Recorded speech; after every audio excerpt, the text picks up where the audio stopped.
Bonjour, je suis Patricia Chevrillon et je vais vous parler des différentes manières d'identifier les intelligences multiples dont vous possédez un bon niveau, ainsi que celles qu'il faut développer. Il y a 8 formes d'intelligence: naturaliste, corporelle, intrapersonnelle, interpersonnelle, verbale linguistique, musicale, logique mathématique et enfin l'intelligence spatiale. Chacune de ces intelligences correspond à une manière bien précise que l'on a d'agir, de comprendre et de retenir les choses. Lorsque vous possédez un bon niveau de plusieurs intelligences, eh bien vous avez la chance de pouvoir apprendre de plusieurs manières. Celles dont vous possédez un bon niveau, c'est-à-dire un assez bon développement, se reconnaissent à vos réactions, à votre comportement et surtout à votre manière de comprendre les choses, c'est-à-dire d'assimiler.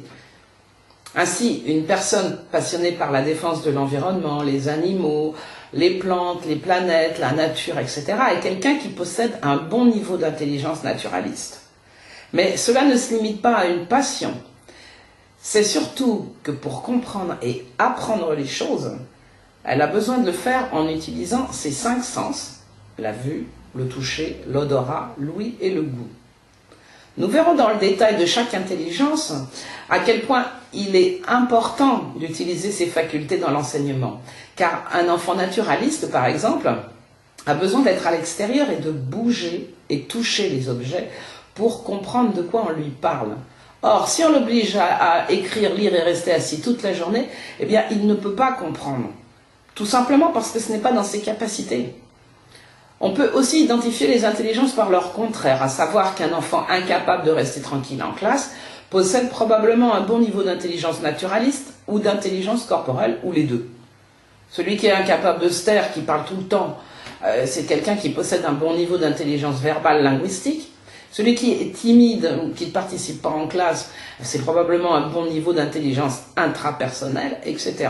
Chez l'adulte, on peut identifier les intelligences de la même manière que pour les enfants, à savoir, par exemple, si vous avez du mal à tenir en place, si vous bougez beaucoup, si vous ne vous sentez pas à l'aise enfermé toute la journée dans un bureau, si vous sentez bien que dans votre jardin, etc. Ce qui prédomine chez vous, ça peut être l'intelligence corporelle, l'intelligence naturaliste ou les deux. On peut aussi identifier les intelligences manquantes, enfin, pas vraiment manquantes, mais à développer, ou celles utilisées en excès, en utilisant les troubles causés par les chakras. Comme vous le verrez dans les vidéos suivantes, j'ai associé chaque intelligence à un chakra précis. Ainsi, si par exemple vous avez des problèmes de stress, d'angoisse, des phobies, des peurs, le coupable est le chakra racine, le premier chakra. Et ces problèmes indiquent que vous devez développer, contrôler ou restreindre l'usage que vous faites de votre intelligence naturaliste. Il est relativement facile d'identifier les intelligences des enfants, puisque cela se voit à leur comportement. Mais chez l'adulte, les choses se compliquent. Lorsque les intelligences n'ont pas été développées, c'est pas évident de les détecter comme ça au premier coup d'œil. Pour bien comprendre le problème, je vais vous donner un exemple précis, qui est celui de la comtesse de Ségur que nous connaissons tous. Elle a commencé très jeune à écrire des petites histoires. Elle parlait plusieurs langues, elle avait un professeur qui venait à la maison et qui enseignait énormément de choses.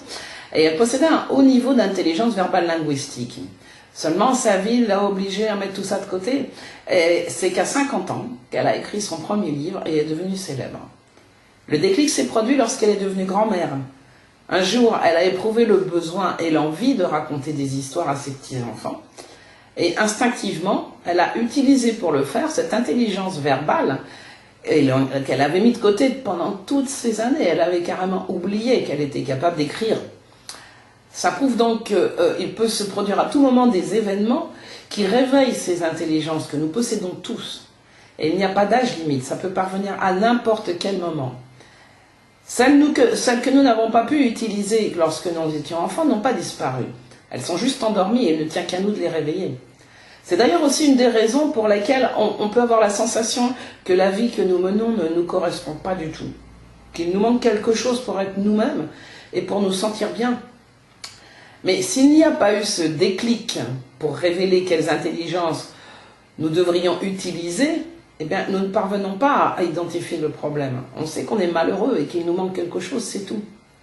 Dans ce cas, il faut vraiment prendre le temps de se poser, faire le point, histoire d'examiner en détail ce que l'on souhaiterait, qu'est-ce qui pourrait nous rendre heureux. Et c'est ainsi qu'on peut se découvrir, par exemple, des talents de peintre, tout en étant persuadé d'avoir passé sa vie entière sans avoir jamais touché un pinceau ou un crayon ou quoi que ce soit, ou jamais fait de dessin. Mais en réalité, si l'on cherche vraiment la vérité, on retrouve souvent dans sa mémoire ou dans un coin du grenier une quantité de petits dessins qu'on faisait quand on était enfant. Alors voyez, prenez un petit peu de temps pour réfléchir à ce que vous aimiez tout particulièrement avant, quand vous étiez plus jeune, et faites le point. Combien de ces passions avez-vous conservé? Enfin, vous étiez doué pour quelque chose, car nous sommes tous les enfants ont un don pour quelque chose. Et ce quelque chose n'a pas été exploité lorsque vous avez grandi, et en étant adulte, à présent que vous êtes adulte, eh bien vous avez oublié que vous possédez cette force et ce pouvoir en vous. Eh bien, apprenez à les utiliser, à les réveiller, c'est ce qu'on appelle les intelligences multiples, et vous verrez que vous parviendrez assez rapidement à totalement modifier votre vie. C'est-à-dire que le changement peut vraiment être radical parce que vous allez récupérer votre véritable personnalité, redevenir ce que vous étiez à la base, ce qui était prévu pour vous. Vous allez être vous-même et vous allez vraiment voir la vie sous un jour différent. Voilà, je vous ai présenté les intelligences multiples. Les prochaines vidéos détailleront chacune d'elles avec le chakra qui lui est associé. Mon livre « Chakra et intelligence multiple » est en vente chez Amazon. Pour obtenir des informations sur les ateliers que j'organise ou tout simplement pour me contacter si vous avez des questions, eh bien visitez mon site patriciachebrillant.com et comme toujours, pour suivre mes vidéos, eh bien abonnez-vous à ma chaîne YouTube. Merci.